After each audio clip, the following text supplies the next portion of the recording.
Hello and welcome to the second episode of Digital Discourse ZA. We are honoured to have been invited to participate in this brand new media channel, which promises to host some open and honest conversations about topics that are relevant to you as South African viewers. So I think we should start by introducing ourselves. Over to you, Luke. Hi, I'm Luke Muller. Firstly, I am Kay's sibling, so we are brother and sister, and I'm sure we'll be having a very open and honest conversation because of that too. But I am an economics lecturer in Durban for the Institute of Independent Education and a freelance writer and economist. Kay, what is your profession? So yes, we're a family of economists. So if you like, as viewers, you're getting a chance to eavesdrop in on a dinner conversation that we might have as a family full of economists. And very exciting. I hope we can hold your attention for more than 5 minutes. Yeah, I'm also an economist by profession, trained in South Africa. I started my career as a macroeconomist at Rand Merchant Bank around about the time of the global financial crisis. So I think that was correlation and not causation. And then I went on to build and lead the economic consulting capacity in Deloitte in Johannesburg, where I was for a couple of years before starting my own specialist consultancy called Nova Economics. And we're currently based in Stellenbosch. I think we should have a quick chat about the topic we're hoping to discuss. Basically, I think Luke and I would like to do a sort of macroeconomic temperature assessment, if you like, of what's happening in South Africa. And we decided that we might focus just on a couple of themes. The temperature is very warm because no one has air conditioning. Yes, so a few hot topics, and that might include, for example, electricity production and distribution, inequality, education, and we'll see how far we get. We might add some others. But yeah, I think if we could maybe, with the generators busy humming outside, I think it might be fitting to start with the discussion on the electricity supply industry in South Africa and why perhaps we're having load shedding today. Yes, I think that's a good way to start. You're lucky to have generators. I had to check my load shedding schedule just to make sure I could slot this in. But yeah, it is an amazing phenomenon that we've got ourselves into the situation, because as far as I know, we have the capacity to produce more electricity at the moment, but we are unable to do so because of maintenance requirements, because of the high costs involved. And I think Eskom has got itself into quite a situation. And I know, Kay, you have done a lot of research for Eskom and on this topic before. So why is it that we are not able to produce at the 48,000 megawatt capacity? Yeah, so I think that is partly the irony at the moment, is that Eskom, in theory, has plenty of power capacity. Electricity demand in South Africa has actually been very stagnant, growth in electricity demand for much of the past 5 years. In fact, in some years it's been falling as prices have risen and consumers have responded to rising prices with electricity efficiency investments. So yeah, it's not a question of installed or nameplate capacity. I think the problems at Eskom are really to do with the lack of cash. So Eskom at the moment is exceptionally cash strapped. It's barely able to raise sufficient revenue via sales of electricity to cover the interest payments on its debt. And yeah, and it's really struggling to do adequate maintenance at its aging coal plants. It's struggling with issues around the coal supply chain. It's been hit by some unexpected events like the cyclone in Mozambique, which took out another 1,000 megawatts of imports from Cahora Bassa. So it's a whole multitude of complex issues, but they started, in fact, decades ago, I would say. The problems at Eskom have been building up for several decades. Yes, and that's one thing I wanted to say is I don't want to make excuses for Eskom, because this has been a long time coming. And what I also don't understand is how a national energy regulator wouldn't allow a more market-related price to be set for electricity and help the left hand speak to the right hand in this situation in solving the issue. Why do you think it is that prices are still so regulated and set for electricity, and how do you think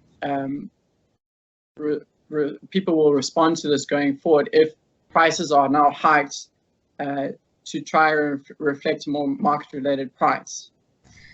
So yeah, I think Eskom is the organization that everyone in South Africa loves to hate, and obviously Eskom half the time. Eskom. And yeah, it's very hard to have any position sympathetic to Eskom, especially since in the last few years the waters have become very muddied with serious allegations of corruption. Particularly since I think Brian Malefe of Saxon Walsh fame took over in 2015. So I think it's just become harder and harder to make a clear economic case for tariffs to rise until they cover the costs of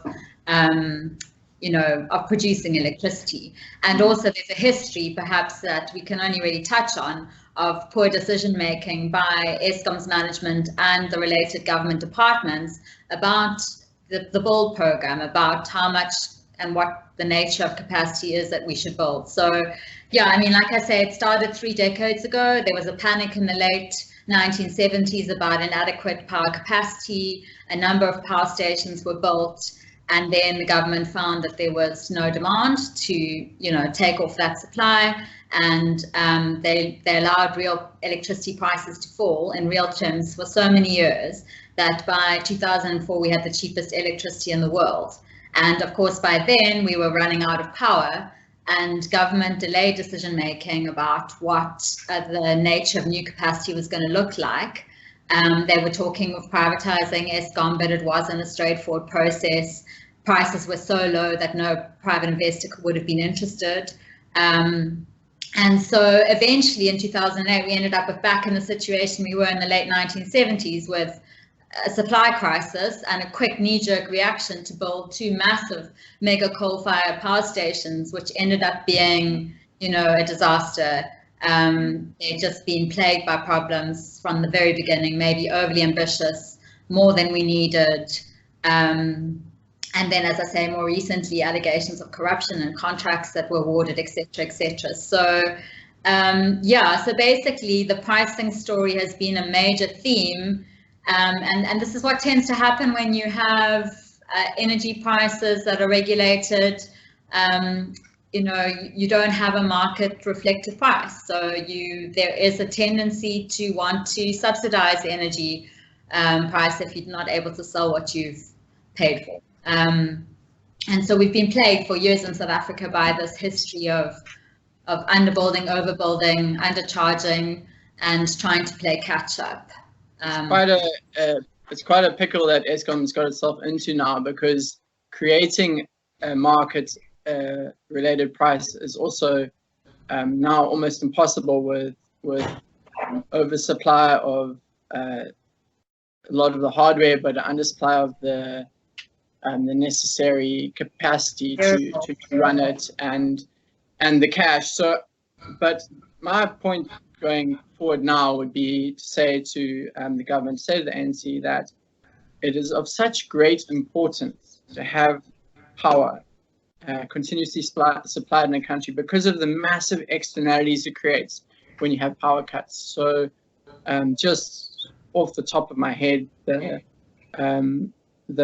road accidents with the traffic lights out, the supply chains of food going off, the number of businesses that have to shut down during power cuts, the number of power surges that destroy electronics, the number of costs that it hits society with are astronomical. So it surely would just be worth it for the government to lay out as much money as is necessary for Eskom to set itself right, just in the short term, and then they can focus on creating a more competitive and market-related electricity price. Yeah, I mean, I must say I agree with you there. So President Ramaphosa recently announced that they intend to reform the electricity supply industry and to unbundle it into three components. And that's not a new idea. It's been in the Energy White Paper since 1998. And it's certainly needed. So basically what they're going to do is separate the parts that can become a competitive supply industry and attract private sector investment from the parts like transmission that are a natural monopoly that's suited to being state-owned and run by government. And I think that's a positive move, but the truth is it's not going to solve Eskom's immediate problems. As you say, the immediate situation is that they call it the cost of unserved energy, but the cost of unserved energy is enormous. And I can't remember, we did some calculations some time back on what it actually is. I've spent hundreds of rands on candles now. Yeah, there's direct costs, there are indirect costs, there's cost to GDP, there's cost to business confidence. And many years back when load shedding first occurred, Eskom had a policy of just keeping the lights on at all costs, at running open cycle gas turbines, of not doing plant maintenance, because that was the sort of thesis. You cannot afford to let the lights go out, but you also unfortunately cannot afford to run your power stations into the ground in the interim. But at the moment, so I see that they sort of followed the advice of the trying not to create a cost for society, but then the maintenance costs on the plants have now piled up. Yeah, and I think there's a disconnect because, Eskom's being told, run those open cycle gas turbines full tilt, and then they're being told by the regulator a year later, no, you can't recover the funds for those diesels, the diesel you used, because you shouldn't have been in that situation in the first place. And Eskom's saying, well, damned if we do, damned if we don't. So we'll just let the lights go off now. The reality is we have no cash. Yes. So I think what government needs to do is to step into the breach now. We are in a crisis. The costs are enormous.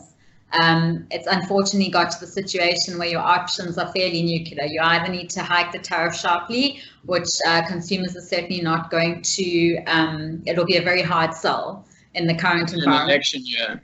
Yeah, election year in an era where Eskom's been at the centre of state capture allegations on top of all its problems. So either it's nuclear options, is hike the tariffs, or otherwise bail Use the nuclear option. Yeah, no, I know, very bad. We don't want that option. So yeah, I mean, basically government is left with very few alternatives, and I think the sensible thing to do now would probably be to accept that Eskom needs a massive equity injection or cash injection, bigger than the 20 billion that was promised in the budget, in order to stabilize the organization in the short term, and to just create some confidence that power supply will be restored. The sort of I think it's 20,000 megawatts of capacity we've currently lost to operational issues, that is restored. And the reality is, over the medium term, over the next 5 years, we're going to be back in a situation where Eskom has way more capacity than the country actually needs. So we're going to move, ironically, from a situation of inadequate capacity to one of significant surplus capacity as those units at Medupi and Kusile come online. And then you've got another whole problem of actually trying to find a market for that power. It's an incredible situation, and I think that I think it was 69 billion over 3 years the government has earmarked. So do you not think that that is enough? And I would say that the government should put whatever is required to get electricity back online, because of the cost to South Africa as a whole. It's going to be much higher than that 69 billion. But do you think that would be enough over the next 3 years? No, restructuring. To be honest, I think you need a combination of tariff increases that are at least double digit and a cash injection. You don't want to subsidize electricity too heavily over the medium term, because you're then going to end up with another situation of not being able to attract private sector investment eventually. But I think they could have front loaded that support more heavily to fix I mean, clearly it's not sufficient if Eskom is still unable to carry out to purchase diesel, to do adequate plant maintenance, to buy the parts for the stations that are broken. So I think they need to do whatever it takes to ensure that Eskom can get back onto its feet within the next year, and then focus on the longer term goal of making sure that this doesn't ever happen again, reforming the sector.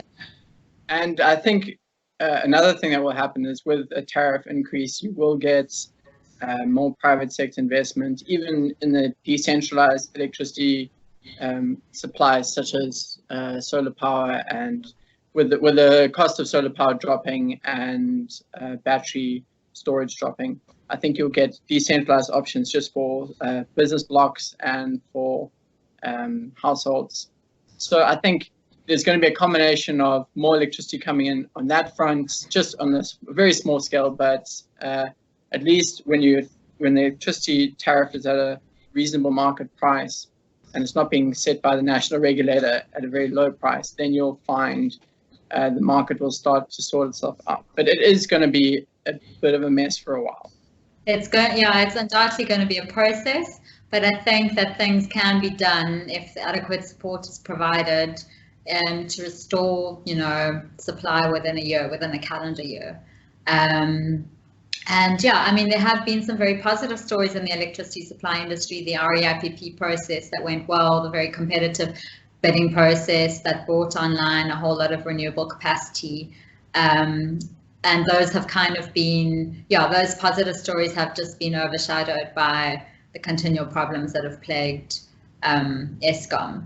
But yeah, I think if we move off the topic of electricity supply, the related topic is the rapid increase in government debt burden. So I think over the past 10 years, partly, it's not entirely, but partly due to Eskom and other state-owned companies, we've seen a rapid deterioration in South Africa's fiscal health. I just want to clear up something for viewers who aren't aware. That I saw an amazing infographic the other day, and it showed government debt to GDP ratios for countries all across the world. And in the center, it has Japan as the most indebted, with over, I think it's close to 200% of GDP is government debt. But then South Africa is not looking so bad in that picture because its debt is government debt to GDP ratio is about 53%. So I know, is it the World Bank that or the International Monetary Fund? They specify that less than 60% is sustainable, but that is not the full picture because of the state-owned enterprises. So people in South Africa might think, oh, we're in not such a bad position. We've risen from quite a low base. In 2009, I think it was 30% or 31% of GDP government debt, and now it's just over 50%, which is a rapid increase, but at least it doesn't look that bad. But that's not looking at the full picture, and you have to look at the state-owned enterprises as well. Yeah. I mean, in terms of, you're quite right that sometimes if you compare us internationally to more developed markets with much higher debt to GDP ratios, we don't look as bad. But then you have to remember we are an emerging market with much higher interest rates, much higher debt service costs. We don't have the luxury of being Japanese and paying close to 0% interest on the debt that we've raised. So the reality in South Africa is even with a debt to GDP ratio of around 50%, I think that was Treasury's estimate for net loan debt to GDP in the latest budget. We are spending 14% of our general government revenue on interest. And we have so many needs in South Africa, so many social needs, so many, for help, for education, for poverty alleviation, that we can't really afford to be spending nearly 15% of government revenue every year just on interest. And then in terms of the bigger picture, as you say, I'm just having a look at some statistics here, but if we include our net loan debt provisions and the contingent liabilities, and those contingent liabilities are basically the portion of SOC debt that government has explicitly guaranteed. Obviously government is ultimately responsible for the full bundle, but of that it's explicitly guaranteed, our debt to GDP ratio is currently at 72%. And National Treasury published some board guidelines in 2008, and they said that that ratio, including contingent liability, shouldn't exceed 50% if you want to be prudent and sustainable. So we're well over that self-imposed risk guideline now. And that's a concern. And as I say, the fact that interest now keeps eating away at our budget that we could more usefully spend on other things. If you compare that, we're spending over 200 billion rand reservicing our debt or paying off our interest compared to 20 billion on Eskom. I think that gives you an idea of how drastic that situation is. Yeah, close to 200 billion a year now on debt. In the last budget is 209 billion. Yeah, I think it's close to that now. Yeah, so I think it's become a real problem. And I mean, I've also got some statistics somewhere on how much Eskom contributes. So of our total contingent liabilities or government guarantees, should I say, are about 500 billion now. And the electricity sector, which includes guarantees on Eskom's debt and on IPPs, is around 83% of that. 10 years ago, that number was only 65 billion. So it's increased tenfold, the amount of government guarantees on state-owned company debt in 10 years. And just to give you an idea, I mean, people get concerned about SAA bailouts, about support for SAA and guarantees. Well, SAA contributes about 4% of that pie, and the electricity sector about 83%. So Eskom, the financing of Eskom's build program by government the support for it, should I say, has really had a huge impact on some of government's debt metrics, and will probably continue to do so because they're going to need not only guarantees but explicit equity or capital injections to stabilize. Yeah, so I think that has been a large part of the whole story of, and yes, of course, and I think at the end of this month, in a little over a week, Moody's will be meeting to decide whether or not they're going to keep South Africa on an investment grade sovereign credit rating. And that is, this kind of whole story of Eskom, rapid accumulation of debt and government's responsibility is a big risk highlighted by rating agencies in terms of the overall country sovereign credit rating. I think that's the importance of transparency with government now, that they have to let people know that it is possible to get out of the situation in the next few years, and hopefully that creates some stability going forward.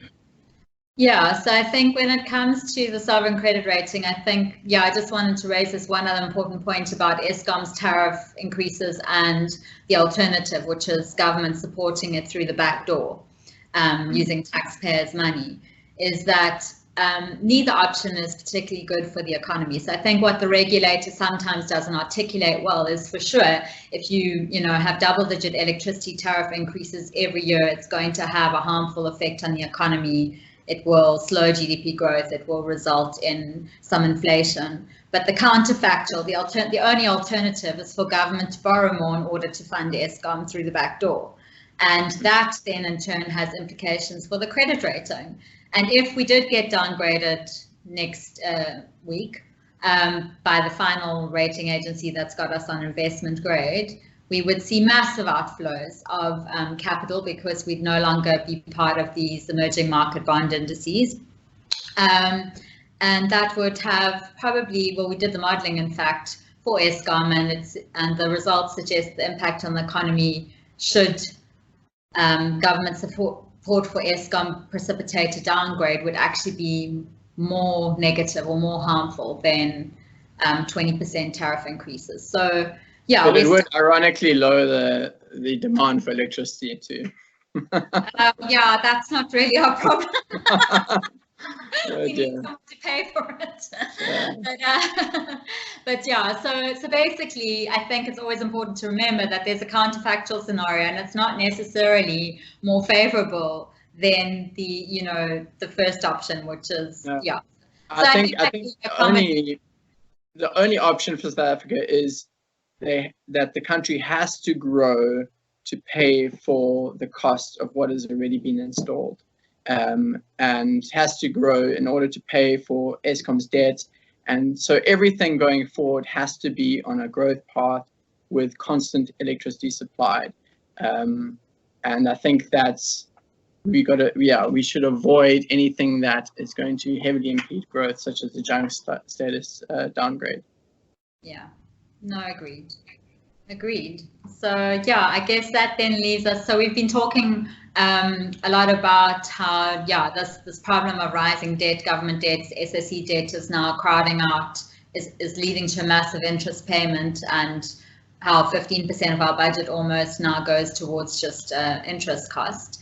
And I think that leads quite nicely into the theme of inequality, which is a very persistent theme in South Africa, because in order to redress inequality, you need budget, you need innovative social policies, in my opinion anyway. So yeah, I'd be interested to hear your views on the situation in terms of inequality in South Africa, whether you believe that the fact that we've got possibly the highest level of inequality represented by the Gini coefficient of any country in the world is a problem, and what are some of the ways to? I think we're not as bad as Lesotho, but seeing as we surround that country, I think we can say that we are comfortably near the bottom of the pack. Okay. Lesotho, I think, and Namibia are neighbors. I think those are two close contenders. It's a very it's a very concerning situation, inequality in South Africa, and when we talk about electricity tariff increases that are necessary, we also we have to realize who this is going to impact, and of course the poorest of the poor are often the people who take the worst brunt of it. And in South Africa, inequality is a very interesting topic, because the idea of redistribution, it's always difficult, because when you look at the world as a whole and you look at where the wealth actually lies, you'll see Asia, Europe, and the US, or the North America, basically there's inequality between those northern hemisphere continents and the south, and Africa especially. So there's global inequality already, and you would hope that somehow some of that wealth is redistributed to South Africa, because redistributing our own wealth, we're also taking from a much smaller base. So in South Africa, there is massive inequality, but the richest of the rich, there's actually, it seems ludicrous, but the richest of the rich in South Africa are still not nearly as rich as the richest of the rich elsewhere in the world. So you've got some billionaires, dollar billionaires, but I think there's only about 5 of them in South Africa now, compared to hundreds and hundreds in other countries. So when you look at a global perspective, redistributing wealth is not as easy in South Africa. So I am in favor of things like basic income grants and providing equal opportunities for people going forward. But you can't be idealistic in South Africa. You can't say we can just pay for all these things when we're still battling to pay for our electricity and servicing our debts. So redistribution in South Africa has to be on a sustainable scale at the moment, and we have to focus on creating a larger, wealthy base to redistribute from.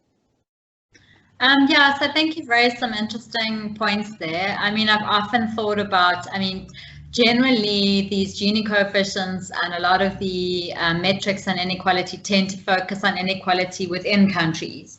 And I think the reason for that is countries operate almost like gated communities. Once you're in them, they're hard to, it's hard to get in if you're a poor immigrant, as we've seen over the past few years with all the migration problems in Europe and the United States. And it's become a really sensitive and sort of fraught topic. But basically, what the literature has proven is that if a society, if a country operating like a gated community is equal within its borders, and that society tends to be more stable. And, there's definitely strong benefits to having more equality. And it's not saying that you need to be entirely equal, but that more equal societies are more stable, and that's therefore desirable and something to strive for.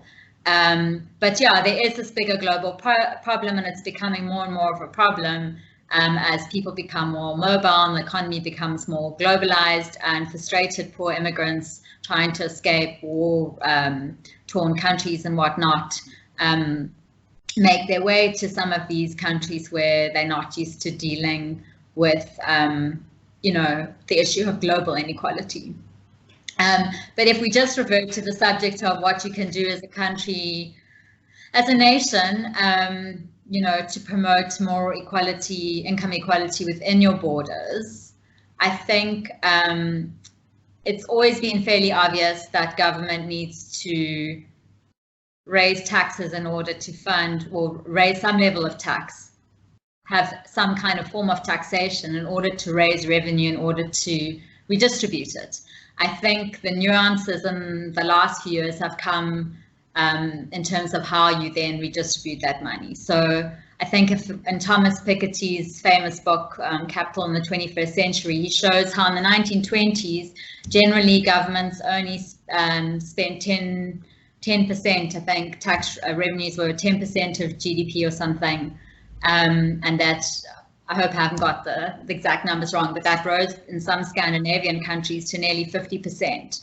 So it showed how the state had to tax more in order to carry out its social policies.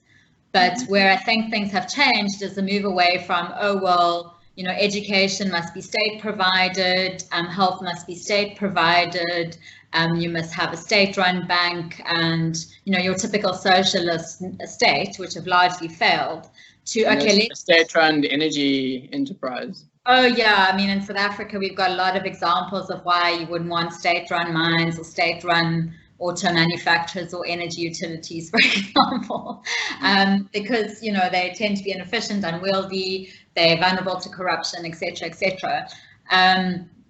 So it seems that the modern redistributive model is to say, okay, probably if you had a purely capitalist society, you're not going to see sufficient redistribution of income to create equal access to people to fundamental things like education, health, the things that are going to give you the opportunity for social mobility. But I mean, I see the basic income grant or other measures being different from what's been done in the past. Yeah. Okay. Well, I have just a little bit of a counter argument there, where there's two theories I want to draw on. One is the theory of externalities that you touched on earlier. So nobody wants to live in a society with desperate people, even if it is a capitalist society where people privately own the means of production. And even in that society, if you have a very high inequality, it's going to impact on everyone's life. Okay, so nobody wants to see people suffering in their society. Nobody wants to have people with no education in their society.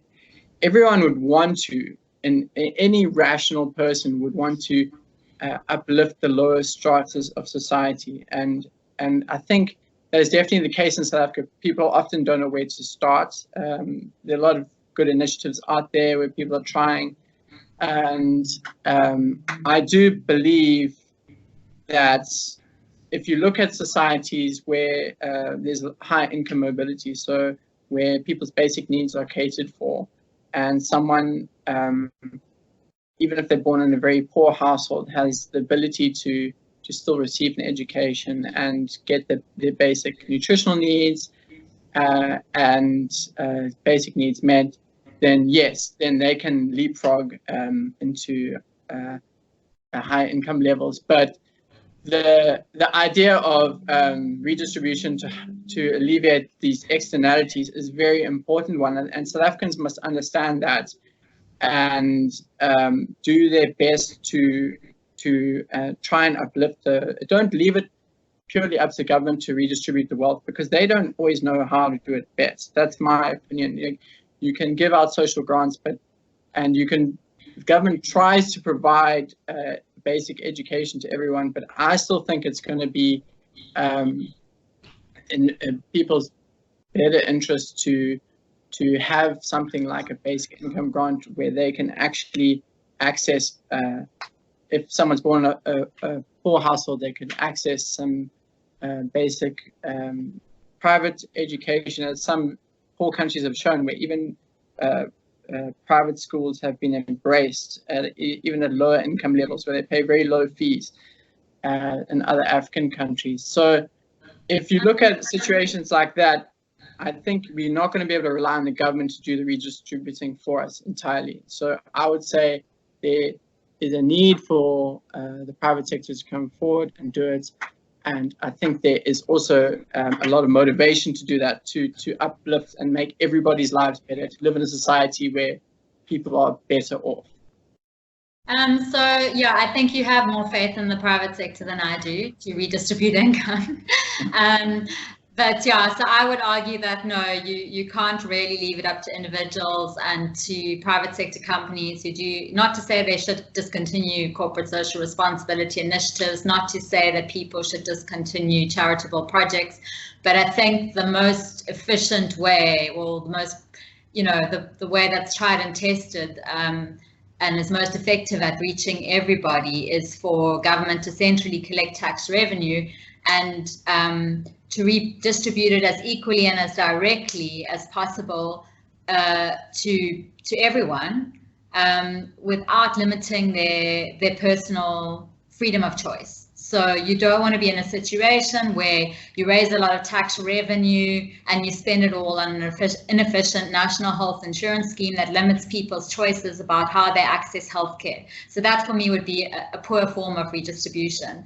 And I agree with you that a far better one would be to say, okay, well, the most efficient and effective way to do this is to raise tax revenue. Centrally, it's compulsory, it's hard to avoid, and then to basically just redistribute it fairly, equitably, to everybody who needs it, not to sort of try and pick and choose winners and winner programs or winner initiatives, just to send it directly to everyone in that country who's a citizen, and to basically give them the choice of accessing the fundamental things they need to improve their lives and to have the prospects of social mobility, and to let that be privately provided. So if I was, say, one day in South Africa receiving a basic income grant of a couple of £1,000 a month, and I could then, as a mother, choose whether I spend that on school fees at a private school for my children, or if I take out a medical aid scheme of my choice to cover their healthcare cost.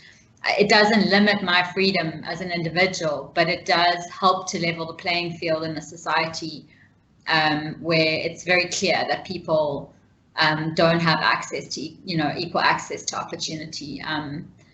So yeah, I mean, I'm very much in favor of the big income grant, but there's been limited, well, the idea of it, the concept of it, it seems fair and administratively efficient, and unlikely to cause distortions if everyone is getting it. It's not going to, therefore discourage some people from working or to game the system. But the question, I guess, then is it really affordable? I mean, do you create an expectation then that, this is the level of support that government is going to provide, and they have to then be under pressure to meet revenue? Yeah, I guess it would have to be brought in slowly, and you'd have to scale back on other forms of redistribution at the same time to help fund it. But just touching on, I do believe in the theory, there's a philosopher, Robert Nozick, and he basically says that there's three main principles of a principle of justice and acquisition, that you should be allowed to acquire things that other people don't have in sight, as long as it doesn't put them in a worse off position than they were before. And you should, the principle of justice and transfer, you should be allowed to transfer what you have to somebody else as a gift or a bequest, with the same principle, as long as it doesn't make someone else worse off than before. But then there's the third principle, which is a rectification of injustice. So if you do make other people worse off than before, there should be redistribution allowed in society, even if it's a free market society. So I do believe in that redistribution, but it's such an idealistic philosophy, because in South Africa, to try and address all the injustice of the past, looking as far back as one possibly can, and to do it accurately is almost, it's just an impossible task to do. So I think the more blanket approach of that basic income grant, where at least you know you're getting to everyone, even if you're not getting to, you're never going to be able to rectify things and create a situation where things are the way they should have been, had there not been all this past injustice. So that's why I'm also in favor of this idea of a basic income grant. Very simple, and one where it doesn't take a lot of bureaucratic processes, and you remove these thousands of other redistributive bureaucratic processes. I know someone at the moment who is trying to claim from UIF, and oh my goodness, you cannot believe the amount of paperwork and the processes you have to go through to try and prove that you are a person who has lost their job and needs the money. And I must say, from personal experience, I also tried to claim maternity benefits and never succeeded after several weeks of paperwork and paying a third party as well. So, it's no wonder there's a surplus in that fund, because no one, not even someone with a master's degree, is able to access the benefit.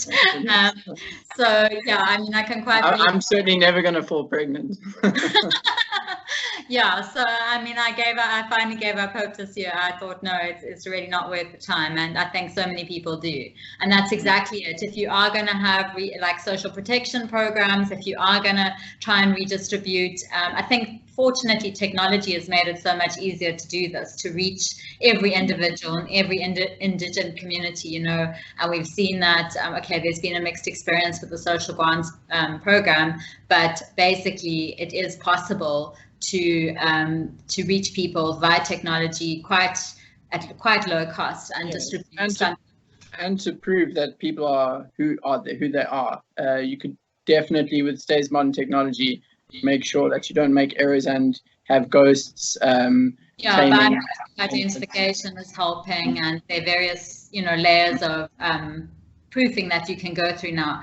And I think all these new banks that South Africa is these innovative new banks that are mainly mobile or internet based, have very little actual physical footprint, are showing that you can if you can open a bank account remotely without appearing in a physical branch, then it's fairly easy nowadays with financial innovation to actually distribute something like this cost effectively, whereas in the past it probably would have been quite costly and difficult to do. So I think it's an exciting space. I think I only know of a few pilots. I think one was done in Namibia, one in Finland, one in India. But I think the popularity or sort of the interest in the concept of a basic income grant as a main tool for redistribution is increasing. And I think for me, I'd probably identify as a social democrat, which is maybe only a term that Americans are familiar with, but that's basically saying you want the ownership of capital, etc., to be in the hands of the private sector, but you want some tools to regulate and the private sector activity and to redistribute, to ensure there's some income, to ensure there's social justice, that you can level the playing field, which is a complete departure. And transparency. And transparency, and it's a complete departure from the old-fashioned socialism, which was saying, you want state-owned everything to ensure that things are are equal. You know, someone like me would be saying firmly, no, no, no. We do not want the state running mines or banks, but we do want to see social justice. We realize equality is important, and some regulation might be necessary to get an optimal result, where there are market failures, etc. Talking about, so just talking about the technologies required for something like a basic income grant, I think we can maybe just touch on one of South Africa's success stories, is that we've had this growing internet usage in South Africa, and growing penetration of households that have access to the internet, and smartphone usage, which I think are tools that will definitely help redistribution and education going forwards if they are used efficiently. I know countries like Kenya have managed to have very high levels of internet penetration because everyone there has basically got access through their smartphones, and they have really embraced payments and a lot of functions with smartphones, and I would like to see South Africa move in that direction. And I think it is happening, but at a more gradual pace than a country like Kenya. But what are your thoughts on internet access in South Africa? Yeah, so that's an interesting one. I mean, a while back I was involved in some projects where the public sector was interested in rolling out broadband, and I have to say that most of the projects of that nature in South Africa have been unmitigated disasters, whereas the private sector's forged ahead and rolled out quite a lot of fiber, cell phone coverage, etc., etc. So I think, I mean, it's been amazing. The telecommunications sector, and especially mobile internet, has been an amazing success story in South Africa. I think one of the reasons perhaps that people didn't move as quickly to mobile banking and money transfers, etc., was that we had more established and very good traditional financial services providers, the big four banks, whereas Kenya had very little in that area. So there was less of an alternative, if you like. But yeah, in terms of improving, I mean, there's still a lot of people in South Africa who don't really have fantastic internet access. They probably buy data on their smartphones, and it's fairly costly still. But I think, when we looked at the public sector rationale for investing in broadband infrastructure, it was really to recognize that they can play an important but limited role. They basically need to build highways to underserved areas, areas that are not commercially viable for the private sector to lay the main fiber connections, if you like, and not to operate them, not to, try and become telecommunications providers, but just to basically fund the highway, the basic infrastructure, and then provide incentives for the private sector to then go and do the last, mile connections into townships with innovative technology, be it wire mesh or, cell phone towers or 4G or whatever the technology might be. So I think there's still, in countries where the government has successfully invested, it's been that kind of investment, sort of highways to underserved areas, and also programs, both on the government to make people's lives easier, provide government services over the internet, make it easier for people to interact with government. Make it easier for people to have Skype conversations.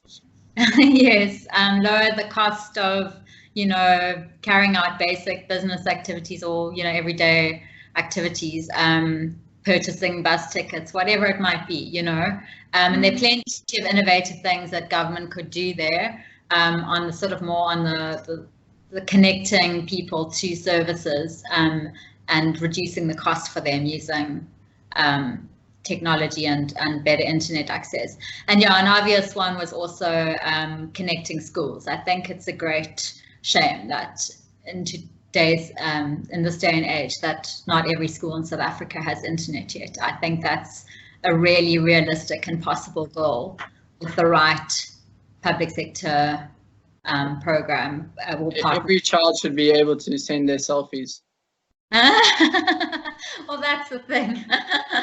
Yeah, I saw that WhatsApp and YouTube are the most heavily used social media platforms in South Africa at the moment.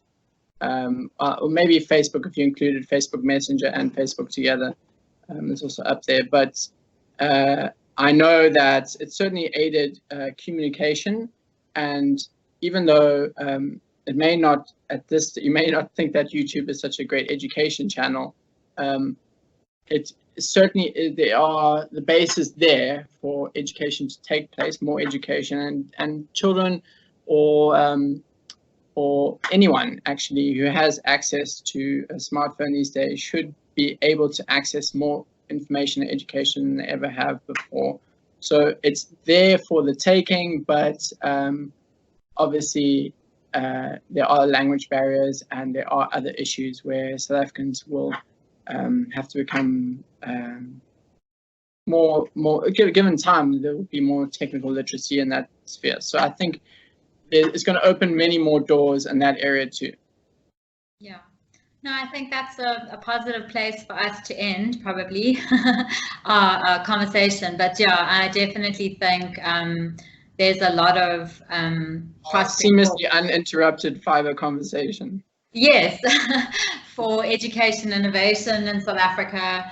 I think there's a lot more government can do sensibly to partner with the private sector to extend access to schools and learning places and to provide relevant content. And that could really, in the short term, produce some great gains in terms of education quality. Yeah, so we never really got to the theme of education, but perhaps that's a topic for another day. My coffee's gone cold. I can't continue. Yeah, and I'm now in the spotlight with the sun, so it seems the sun is setting on this conversation. Yes. But yeah, I think I'd really like to thank Digital Discourse ZA for giving us the opportunity the platform, to have this conversation. And there should be many more. Okay, goodbye.